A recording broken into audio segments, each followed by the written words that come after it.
আমি যদি কোনো কিছু করতাম অফকোর্স আমি ভয় পেতাম, আমি কিছু করিনি তাই আমি ভয় পাচ্ছি না। শয়তানের গায়ে যখন পানি পড়া পড়ে তখন তারা অটোমেটিক লাফায়। আমাকে কিংবা জাবের ভাইকে যদি কোনোভাবে ফাঁসিয়ে বা ইনকিলাব মঞ্চকে যদি কোনোভাবে চুপ করিয়ে দিয়ে যদি তারা ভাবে যে শহীদ ওসমান হাদির হত্যার বিচারটা ধামাচাপা দেওয়া যাবে, তাদের আসলে সেই আশার গুড়ে বালি। আমার যদি কোনো দোষ থাকে আমি প্রশাসনকে অনুরোধ জানাই তারা যাতে আমাকে গ্রেপ্তার করে যাতে আমাকে ইন্টারোগেশন করে, এবং ইন্টারোগেশন করে যদি কিছু পায় তাহলে যাতে তারা সেটি সঠিকভাবে ব্যবহার করে। এবং আমি মনে করি যে এটা সকলের মনে রাখা জরুরি। হাসিনা অনেকেই হতে চেয়েছে, হাসিনা আলটিমেটলি হাসিনাই হয়েছে, হওয়ার পরে তাকে পালাতেও হয়েছে।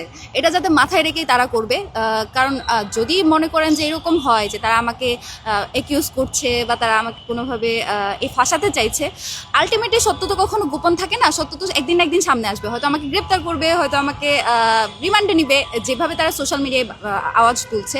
এটা বেসিক্যালি এখন শুরু হয়নি, এটা সেদিন থেকেই শুরু হয়েছে যেদিন থেকে শহীদ ওসমান হাদি হত্যার তাকে গুলি করা হয়েছে।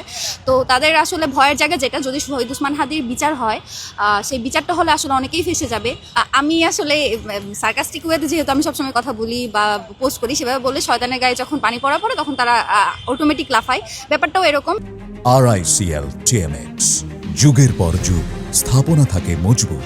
যাদের যাদের ধরা খাওয়ার সম্ভাবনা আছে, যখনই শহীদ ওসমান হাদি হত্যার বিচারের আওয়াজ উঠে আমরা একটা পক্ষকে দেখি তারা খুবই ইম্পালসিভ হয়ে যায়, খুবই একদম ইম্পালসিভ আচরণ করতে শুরু করে। তো এই ইম্পালসটা তাদের আসলে লুকিয়ে রাখা দরকার, কারণ এই ইম্পালসের কারণে তাদের সংশ্লিষ্টতা থাকার সম্ভাবনা মানুষের সামনে প্রকাশ হয়ে যায়। এবং আমি আর কি বলবো, যদি কেউ এরকম মনে করে যে আমাকেই কিংবা জাবের ভাইকে যদি কোনোভাবে ফাঁসিয়ে বা ইনকিলাব মঞ্চকে যদি কোনোভাবে চুপ করিয়ে দিয়ে যদি তারা ভাবে যে শহীদ ওসমান হাদির হত্যার বিচারটা ধামাচাপা দেওয়া যাবে, তাদের আসলে সেই আশার গুড়ে বালি। কারণ বাংলাদেশের 8 লক্ষ মানুষ একটা মানুষের জানাজায় সামিল হয়েছে, এবং তারা বারবার পুরো বাংলাদেশ থেকে মানুষ এসে সেই মানুষের কবর জিয়ারত করছে, সারা বাংলাদেশ থেকে মানুষের বিচার দাবি করছে। সেখানে জুমা বা জাবেরকে যদি কেউ দমিয়ে ফেলতে পারে তাহলে আসলে বিচার দমিয়ে ফেলা যাবে, এটা খুবই ভুল আইডিয়া। আমি যদি কোনো কিছু করতাম অফকোর্স আমি ভয় পেতাম, আমি কিছু করিনি তাই আমি ভয় পাচ্ছি না। ইভেন আমি একটা জিনিস খুব স্ট্রংলি বিশ্বাস করি, যদি আমাকে কোনো অত্যাচার বা জুলুমের মধ্যে দিয়েও যেতে হয় আমি এক বিন্দু পরিমাণ ভয় করি না, কারণ আমি শহীদ ওসমান হাদির সাথে দীর্ঘ 1.5 বছর কাজ করেছি, এবং তার সাথে যারা কাজ করেছে আমি মনে করি না কেউ এই জিনিসগুলোকে ভয় পায়, অন্তত যতক্ষণ এটা মিথ্যা। যদি এটা সত্য হতো আমি আসলেই ভয় পেতাম, কিন্তু যেহেতু সত্য না, আমি ভয় পাচ্ছি।